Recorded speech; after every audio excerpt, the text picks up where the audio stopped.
we will convert the designed algorithm in the form of the implementable algorithm, and then the implementable algorithm has to be converted in the efficient form by using the pipelining, parallel processing, etc. here. And now the designed algorithm, that is the designed efficient algorithm, will be implemented either in the hardware form or the software form.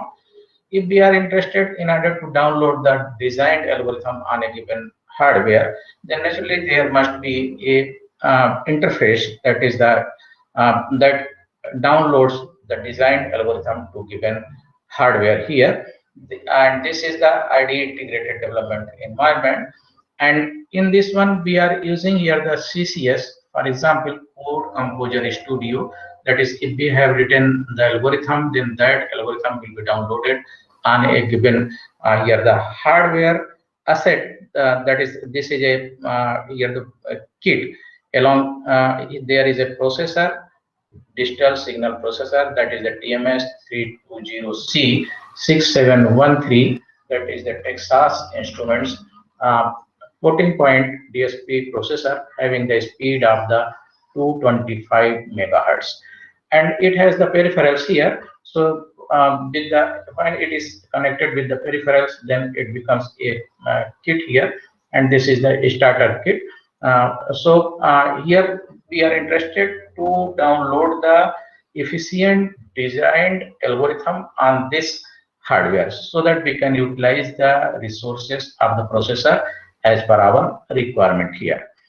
For the purpose of the downloading this concept to the hardware, there is an interface that is named as the CCS Code Composer Studio, and here the Code Composer Studio, what happens in this downloading concept, whatever is the program, that is say the program is written in a language that will be converted into the C code, and the C code will be considered as the input of the this one that is suitable to the processor, that is the C compiler, and output of this one, that is the .c, is the input of the here the C compiler, and .asm is the output of this one. Then this .asm file will be considered as assembler, input of the assembler, and after processing it will be the output of the .obj, that will be the here the input to the linker, and there may be the another here the input from the object code library, and the output of the linker may be the out or the sometimes .bin file that will be utilized to the simulator, emulator, or targeted hardware. Here we are discussing the concept of the targeted hardware. So here this is the basic concept, and now if we see this concept here, then we will find what we are doing. We are just trying to download our concept of the designing on a given target. That is, we are interested in order to analyze the problem, and in order to get the complete solution, we have to develop some algorithm, and according to that algorithm we will write the code, and that code will be downloaded on a given target so that we can utilize the resources of the processor, targeted processor, as per our requirement. Now here again, if we see, then we will find that there is a need of the hardware, software, as well as some testing concepts are required for this purpose here. So in the previous semester we have gone through the DSP algorithms, and the research results of the DSP algorithms are applied to the development of complete solution so that it can be integrated using the algorithm, software, and hardware to develop a system here. And what is the software? Software is a program or set of the instructions that is used to control the hardware resources so that we can efficiently implement our algorithm here. And as we know, hardware is the resources or the components which will be utilized here. So, and this software development may be either the processor dependent or the processor independent. If it is processor dependent, then what is the example of the processor dependent software? Like the assembly language programming. And the advantage of this type of the programming or the coding is that it is very efficient or the faster, as well as it also uh, utilizes less memory space here. But the drawback is that it is very typical job to write the program into the assembly language, as well as writing also takes the longer time. So in order to provide the ease of the designing of the system, we generally prefer the here the processor independent program or the independent coding, so that whatever is the code that can be ported to another processor also. In this concept, that is when we are interested in order to write the code that is the processor independent, generally we use the C or the C++ language. That is a very general language for the users, and that can be ported to different processors as per our need or the requirement, using the different type of the C compiler that is suitable to that particular type of the processor here.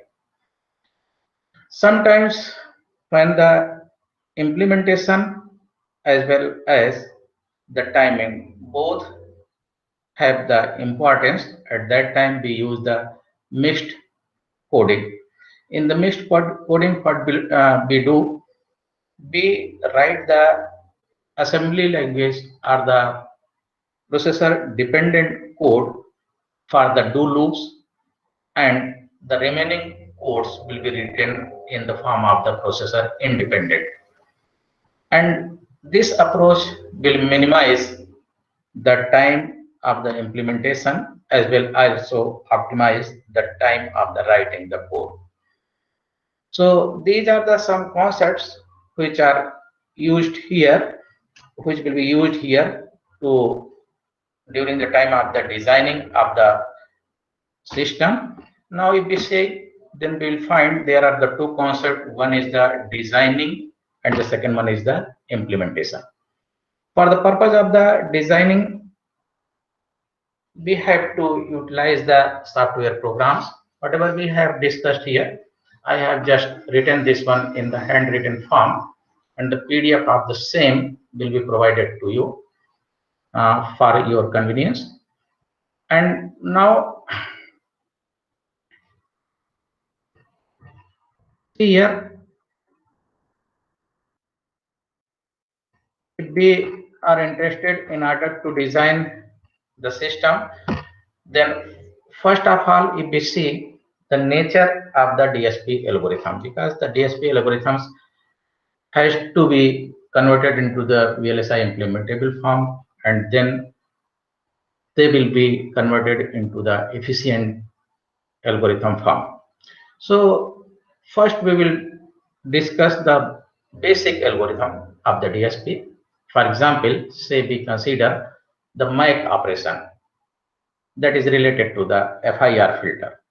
In the FIR filter, what we will do, we just write the equation yn, if the yn is the digital output of the DSP processor, when it is subjected to the xn as the input, then after some modification as per the algorithm, we will get here the output yn in this form, that is the summation I equal to 0 to L minus 1 bi x n minus I, and here bi is the coefficient, xn is the input, yn is the output, and xn is the present input, xn minus 1 xn minus I. These are the previous input here. Now, if we are interested in order to implement this algorithm, then naturally how it will be implemented.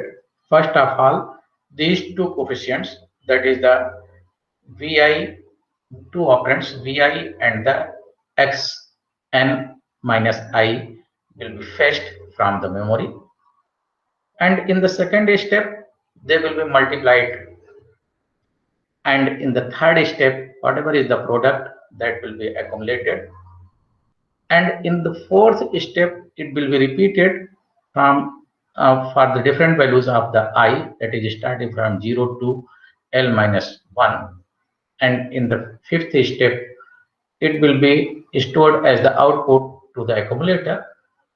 In the next step, here this value I will be enhanced, and then all the steps will be repeated for that value of the I. So these are the procedures which will be used here. Now if we see the another, here we have discussed the another steps also here, like in the step third we will add the product, in the step 4 repeat the steps 1 to the L up L minus 1, and store the result by whatever we have discussed, and in the sixth, that is the last, in sixth step update the pointer for the different values of the vi and the x and minus I. Now if we see here the graphical representation of the same, then we will find the two memory spaces for the two operands, the memory A and memory B are required. We are just trying to discuss some concept of the architecture, basic architecture that is required in order to implement the algorithm of the FIR. Two memories are required here for the two operands, memory A and memory B. Naturally, if we are using the memory, then there must be some address, and for that purpose there must be the data address generator. So the data address generator A and data address generator B, and these two operands will be fetched, and in the next step they will be multiplied. So here we have used a multiplier, and in the next step here the whatever is the product that will be added to the accumulator, that is the product is vi multiplied by x n minus I, and this will be added to the accumulator, and in the next step we have to repeat it for the different values of the I, starting from 0 to L minus I here, and then in the next step we have to enhance the value of the vi's and n minus y, that is the pointers has to be updated for the vi and x n minus I. Then these steps, that is 1 to 5, they will be again repeated here. So there is a need of the multiplier, shifter, arithmetical logical unit, and whatever is the accumulated result, this will be shifted and stored in a memory, and the memory address will be assigned by the data address generator C here. So this may be considered as a very basic generic architecture, DSP architecture, in order to implement the FIR filter here.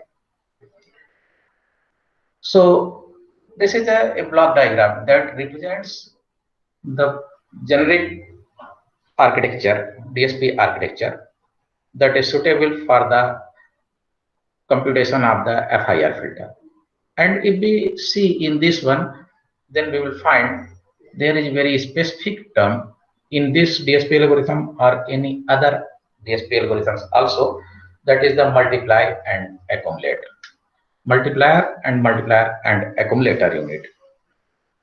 So if we see, then we'll find the multiply and accumulate in this example. The 4 steps or the 4 cycles are required. And since we are interested in order to design the efficient algorithm, or we are interested to design the efficient DSP system, it means we will try to make the efficient operation, as well as we will also try to utilize the resources maximally and the optimally. So in order to make the efficient implementation, what we have to do, we have to be aware with the architecture of the hardware as well as the software, and also we must be aware with the information related to the data flow, arithmetic capabilities, memory configuration, input output structure, programmability, and instruction set of the processor here. So keeping these points in mind, now we will just try to discuss those concepts or those special features which are required in order to design the efficient DSP system. The first and very important feature of the DSP is the mic. So naturally, the mic operation must be the efficient. How it will be the efficient? In order to make it efficient, the all four cycles operations or the performance can be done in one cycle by using the mic operation as one unit of the operation here. So the mic operation in the DSP architectures, the mic operation will be performed in one cycle. So the performance of the algorithm will be very fast here. The second one is here, in order to fetch the data as well as the memory, if the same bus is utilized to fetch the data and the memory from the data and the instructions from the memory, then this type of the architecture is known as the von Neumann architecture. And to make it more efficient, we can make the separate buses, we can utilize the separate buses for the data and the address here, and it is known as the Harvard architecture. Again, we can modify here the three architecture of the buses, that is the three buses here, two for the data, one for the address, here the instructions as the address bus, and that is known as the Super Harvard architecture, SHARC, and sometimes it is also known as the modified Harvard architecture. So if we see, then we'll find that in the first step, in order to make the algorithm here the efficient, and in order to make the efficient system, what we have done in the first step, we have used the efficient mic operation, and in the second step we are using the modified bus structure and memory access scheme in programmable digital signal processors. Now if we see, if there is a facility of the multiple access of the memory, then naturally the operations will be here the efficient and faster. So the multiple access memory, like the dual access memory, DRAM, must be there. And the next one is, again, in order to make the efficient processing and operation, the multi-ported memory should be used. There should be the many ported in order to access this memory for the different purposes here. And the next one is the VLU architecture. There is an architecture that is known as the very long instruction word, because what happens in this one, VLU architecture, that is a very long instruction word, and it provides a type of the parallel processing. And if the parallel processing takes place, for example, if there are so many ALUs and the multipliers, accumulators, shifters, etc. here, then naturally the parallel processing will take place. So VLU architecture or the parallel processing will make efficient implementation of the algorithm here. And the next one is the pipelining concept. In the pipelining, what happens? Suppose there are the fetch, decode, read, and execute. Like 4 cycles are required for any operation here, as we have discussed in this example. Then the 4 cycle is required in order to execute one operation. Now, if we separate these functions here by introducing here the one memory element, like the flip-flop or the 1-bit delay, then at a time, if the fetching is taking place at the same time for the another instructions, the decoding may take place for the third, reading, and for the fourth, execution may take place here. So there in the same cycle, in one cycle, all operation takes place, and this is named as the pipelining. So by using these special features, including these special features in the DSP, we can make efficient DSP systems. And in addition of this, there are special type of the addressing modes also, which which can be considered for the purpose of the efficient implementation. And the remaining special features which are associated with the efficient implementation of the DSP algorithm will be discussed in the next class.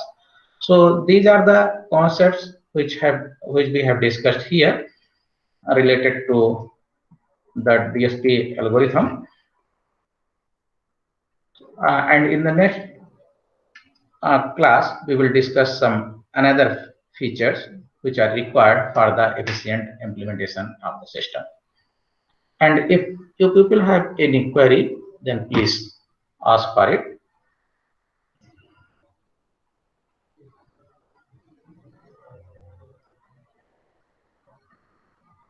Any query, please?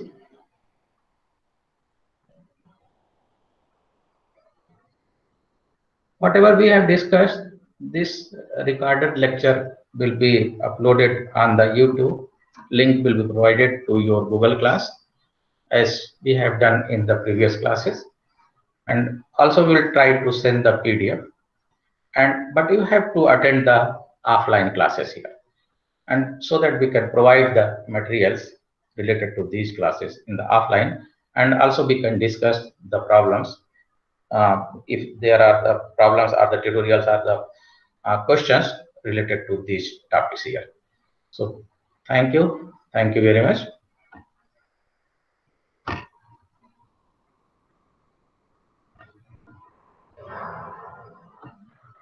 Thank you.